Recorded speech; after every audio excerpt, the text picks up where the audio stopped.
नमस्कार, आप सबका एक बार फिर से क्लास में स्वागत है। पिछले कक्षा में हम लोगों ने बात किया था कि जो भारतीय इतिहास है उसके अध्ययन के कौन कौन से स्रोत हैं। ठीक, प्राचीन भारतीय इतिहास के अध्ययन के स्रोतों में हमने बात किया था साहित्यिक स्रोत, पुरातात्विक स्रोत। साहित्यिक स्रोत को हम लोगों ने बांटा था दो भागों में, एक धार्मिक साहित्य, ठीक है, एक धर्मनिरपेक्ष साहित्य। धार्मिक साहित्य को फिर पुनः दो भागों में बांटा था, ब्राह्मण साहित्य, ब्राह्मणेतर साहित्य, ठीक है। ब्राह्मण साहित्य को फिर से हम लोगों ने वेद, पुराण, उपनिषद इन सब चीज़ों में देखा था। तो सबसे पहले आज हम लोग इन सबको क्रमवार पढ़ लेते हैं। तो सबसे पहले हमने लिखा था वेद, ठीक है। तो हेडिंग बनाइए, वेद क्या है। वेद लिख करके डैश दीजिए, ठीक है। अब देखिए वेद क्या है। जब हड़प्पा सभ्यता अपने पतन के अवस्था में आ गई या पतन हो गई तो पश्चिमोत्तर भारत में, भारत के पश्चिमी भाग में, ठीक है, पंजाब, आज का पंजाब और हरियाणा वाले इलाके में अगर आप देखें, ठीक है, जो पाकिस्तान का भी इलाका है मान लेते हैं, ठीक है, ऐसे, तो ये इस पूरे भाग में एक सभ्यता मिलती है जहां इस सभ्यता को हम वैदिक सभ्यता का नाम देते हैं। वैदिक सभ्यता क्यों? क्योंकि इसके बारे में जानने का जो हमारे पास मूल स्रोत है उसको हम कहते हैं वेद। जो हम इस सभ्यता के बारे में हम जानते हैं, जो लगभग माना जाता है कि 1500 ईस्वी पूर्व से लेकर के 1500 बीसी से लेकर लगभग 600 बीसी तक ये रहा है, इस सभ्यता रहा है। सभ्यता का मतलब साधारण अर्थ में आप समझ रहे हैं कि सभ्यता का मतलब होता है कि एक बोलचाल, खान पान, रहन सहन, ये सब जो चीज़ें हैं उसको सभ्यता कहते हैं। एक लंबे समय तक अगर रह जाए तो एक ही प्रकार की ये सभी चीज़ें इस क्षेत्र में एक समय दिखती हैं, जो ये काल है, ये पीरियड है। इस काल के में ये जो सभ्यता मिलती है उसको हम वैदिक सभ्यता कहते हैं। वैदिक सभ्यता को हम लोगों ने प्रारंभ के कक्षाओं में दो भागों में बांटा था, एक था ऋग्वैदिक सभ्यता और दूसरा था उत्तर वैदिक सभ्यता, ठीक है। अब इसके बारे में हमारे पास जानने के लिए मुख्य रूप से कौन सा स्रोत है? तो वेद हैं, ठीक। वेदों से हम इसके बारे में जानते हैं कि ये जो सभ्यताएं हैं कैसे कैसे उनकी धारणाएं क्या थी, मान्यताएं क्या थी, वो कौन कौन से उनका अपना विश्वास था। और इसमें इस सभ्यता के लोगों को हम कहते हैं आर्य। उस जाति के लोगों को हम आर्य जाति कहते हैं, ठीक है। तो वेद आर्य जाति के द्वारा लिखा गया है। आज जिसको हम सनातन धर्म कहते हैं, सबसे प्राचीन जो ग्रंथ है सनातन धर्म का वो वेद है, ठीक है। तो वेदों की संख्या कितनी है? 4 है। विश्व के सबसे प्राचीन ग्रंथ जो हैं उनमें से एक वेद भी है, ठीक है। सबसे प्राचीन ग्रंथ जो है वेदों में भी वो है ऋग्वेद।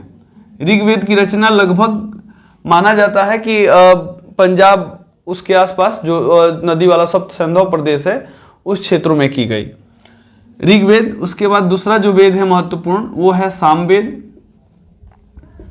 हम लोग कहते हैं ना कि चारों वेद जिसको याद है चतुर्वेदी, 3 वेद जिसको याद है त्रिवेदी, 2 वेद जिसको याद है द्विवेदी, ठीक है। तो ऐसा वेद 4 हैं, ऋग्वेद, सामवेद, यजुर्वेद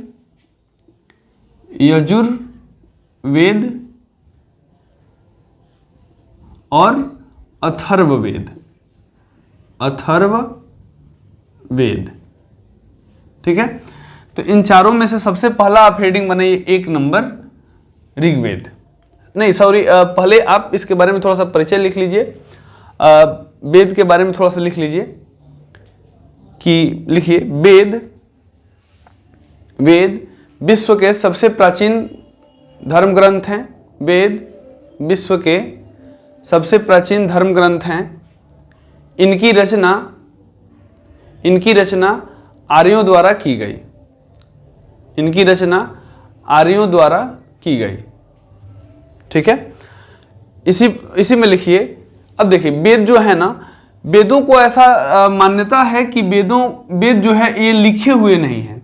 इसको ईश्वर ने अप्रत्यक्ष रूप से ऋषि मुनियों को सुनाया और ऋषि मुनियों ने उसको आगे कंठस्थ करते हुए, याद करते हुए बाद में उसको एक महर्षि मिलते हैं, वेद व्यास, आपने नाम सुना होगा, महर्षि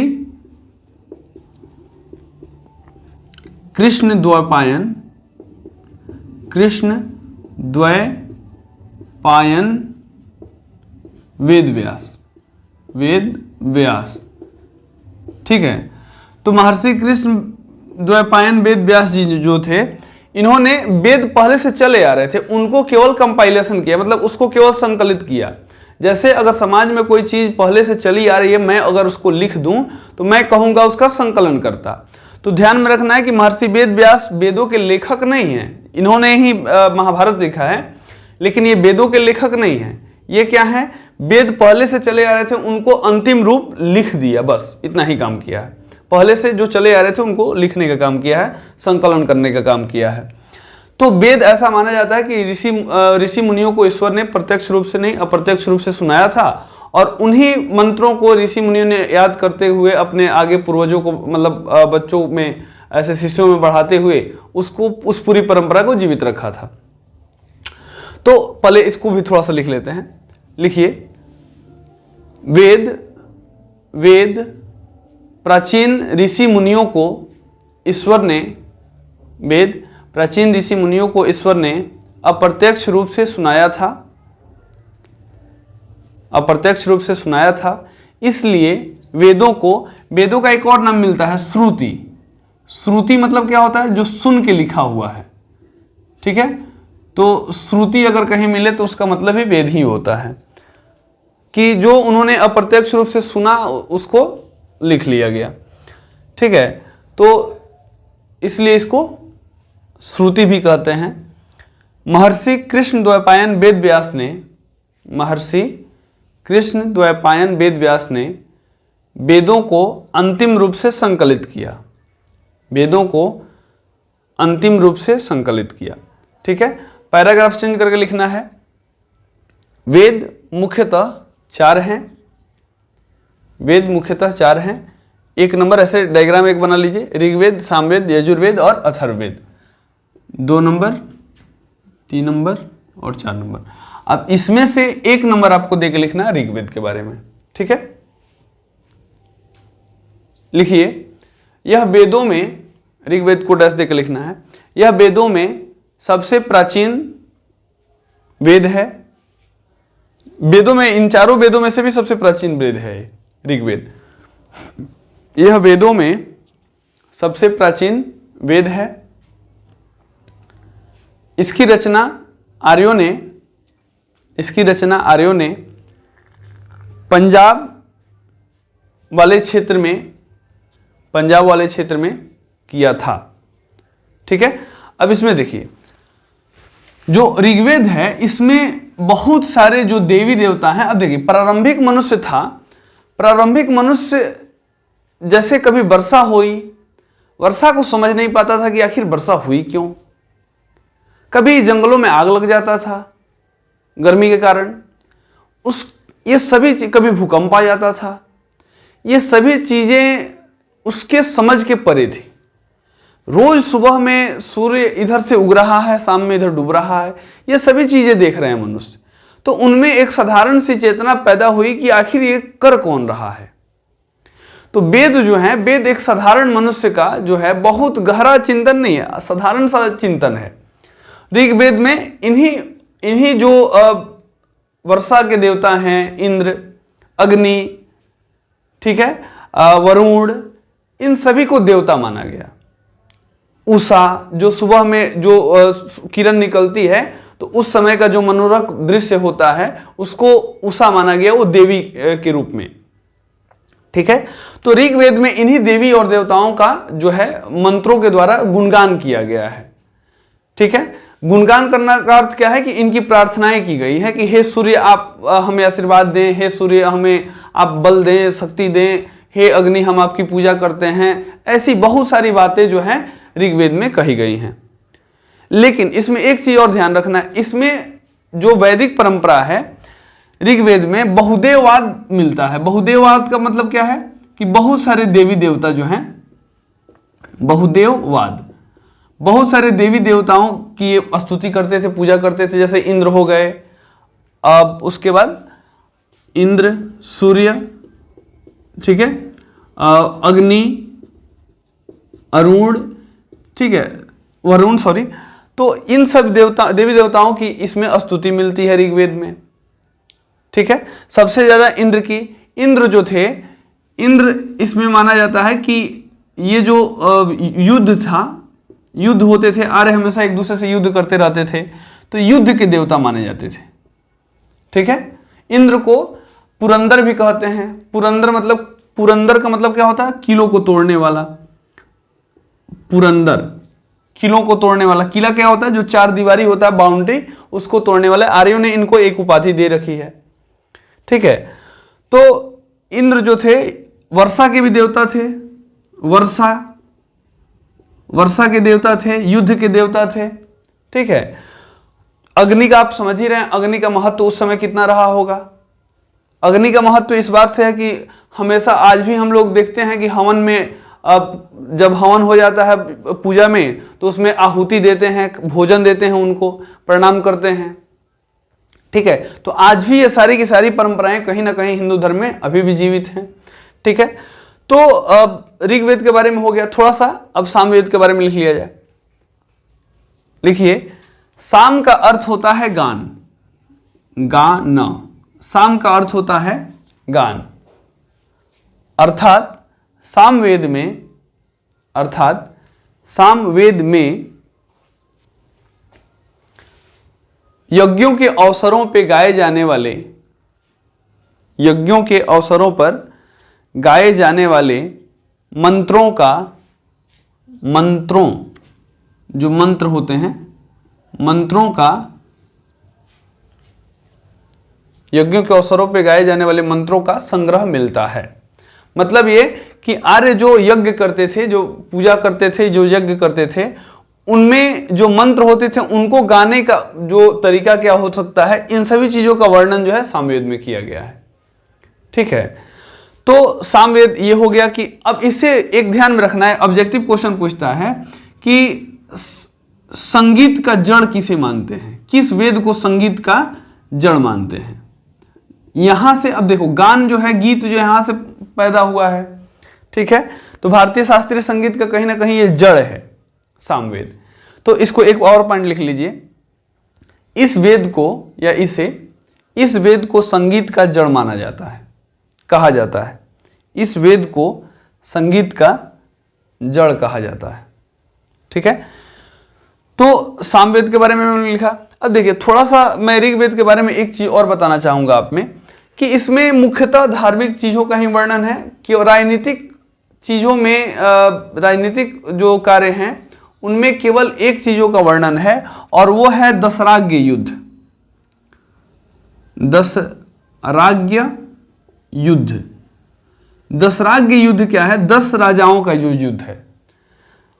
ऋग्वेद में एक जगह मिलता है कि 10 राजाओं ने मिलकर के एक युद्ध लड़ा था, और ये युद्ध जो है 2 आर्यों के माने समूहों के, कबीलों के बीच हुआ था। ठीक है, एक था पुरु कबीला और एक था भरत कबीला। ठीक है, तो भरत का नाम तो हम लोग सुना ही है, जो जिनके नाम पे हमारे देश का नाम भारत है सॉरी। तो भरत कबीला और एक जो है पुरु कबीला, तो इनके मध्य जो युद्ध हुआ था उसको हम बोलते हैं दशराज्य युद्ध, जो ऋग्वेद में एक थोड़ा सा इसका चर्चा आता है, तो कहीं इसको नोट कर लें। अच्छा, एक चीज और, सामवेद के बारे में उन्होंने लिख लिया, यजुर्वेद के बारे में थोड़ा सा लिख लेते हैं। यजुर्वेद,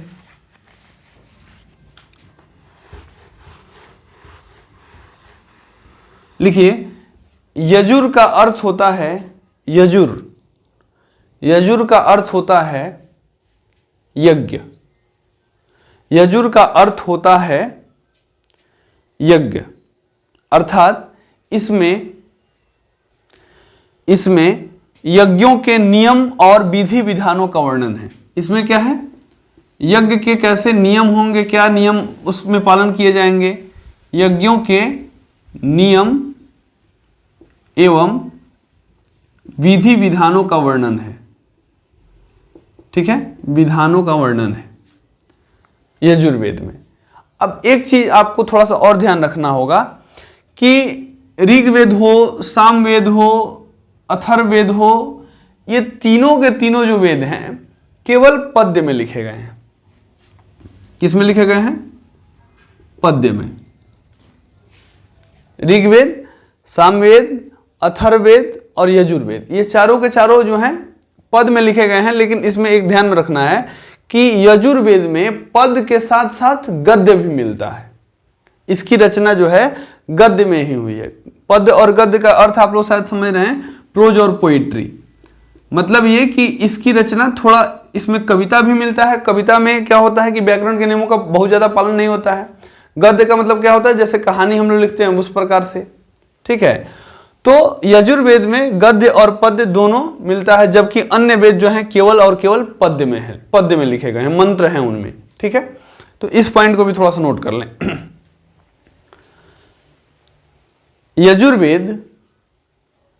यजुर्वेद पद्य और गद्य दोनों में लिखे गए हैं। यजुर्वेद पद्य और गद्य दोनों में लिखे गए हैं, जबकि अन्य वेद केवल पद्य में लिखे हैं। जबकि अन्य वेद केवल पद्य में लिखे हैं, ठीक है।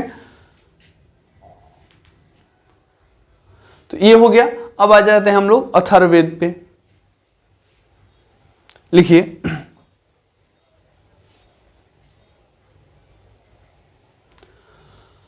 अथर्ववेद सबसे अंतिम वेद है। अथर्ववेद सबसे अंतिम वेद है,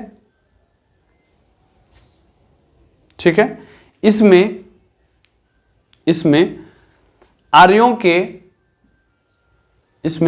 आर्यों के विश्वासों, मान्यताओं लिख सकते हैं आप, मान्यताओं, विचारों, ठीक है, मंत्रों,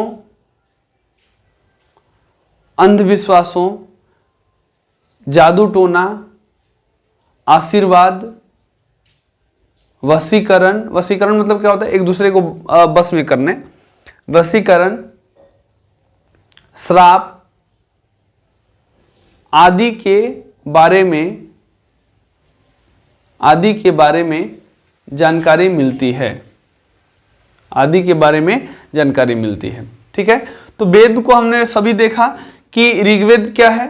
ऋग्वेद सबसे प्राचीन ग्रंथ है। इसका रचना कहाँ किया गया है, इसमें क्या क्या चीजें हैं, इसमें कौन कौन से देवताओं की स्तुति है। सामवेद क्या है, सामवेद में क्या है, उसमें मंत्र हैं जो मुख्य रूप से गाए जाते थे यज्ञ के अवसरों पे। इसे भारतीय संगीत का जड़ कहा जाता है, ठीक है। यजुर्वेद क्या है, इसमें यज्ञ के नियम और विधि विधान है। अथर्ववेद में जो आर्यों के जितने सारे अंधविश्वास, जादू टोना, वशीकरण, बाकी सब चीजें जो हैं इसमें अथर्ववेद में मिलते हैं, ठीक है। तो वेद को हम लोगों ने थोड़ा सा देखा। अब अगला जो वेद के बाद हम लोग का आता है, वेद के बाद क्या है, उपनिषद, ठीक है। या जो भी है आपका पुराण की ही चर्चा कर लेते हैं, या उपनिषद कोई भी, चलिए उपनिषद का ही चर्चा कर लेते हैं। अगला ग्रंथ बना दीजिए उपनिषद, ठीक है। जो दूसरा ग्रंथ हम लोग ब्राह्मण ग्रंथों में पढ़ रहे थे उसमें दूसरा है उपनिषद। अब देखिए, उपनिषद में उप का अर्थ होता है, उप का अर्थ होता है पास, और निषद का अर्थ होता है बैठना, ठीक है। अर्थात जिस रहस्यमयी विद्या का जो ज्ञान है शिष्य गुरु के पास बैठकर लेते थे, उसको उपनिषद कहा गया, ठीक है। अब थोड़ा सा इसके बारे में हम डिटेल से चर्चा यहाँ पे करेंगे कि उपनिषद क्या है, उनमें कौन कौन से विचार हैं, विश्वास हैं, वो क्या कहते हैं उनमें, ठीक है। तो सबसे पहले थोड़ा सा लिखिए, उपनिषद का अर्थ होता है, उपनिषद में उप का अर्थ होता है पास, उप का अर्थ होता है पास, तथा निषद का अर्थ होता है बैठना, तथा निषद का अर्थ होता है बैठना। अर्थात जिस रहस्यमयी विद्या का ज्ञान शिष्य अपने गुरु के पास बैठकर लेते थे, जिस रहस्यमयी विद्या का ज्ञान शिष्य अपने गुरु के पास बैठकर लेते थे उन्हें उपनिषद कहते हैं। उन्हें उपनिषद कहते हैं। उपनिषदों की संख्या 108 है। उपनिषदों की संख्या 108 है। कुछ प्रमुख उपनिषद इस प्रकार हैं। कुछ प्रमुख उपनिषद इस प्रकार हैं। अब देखो, कुछ प्रमुख जो उपनिषद है, जैसे मुंडकोपनिषद है,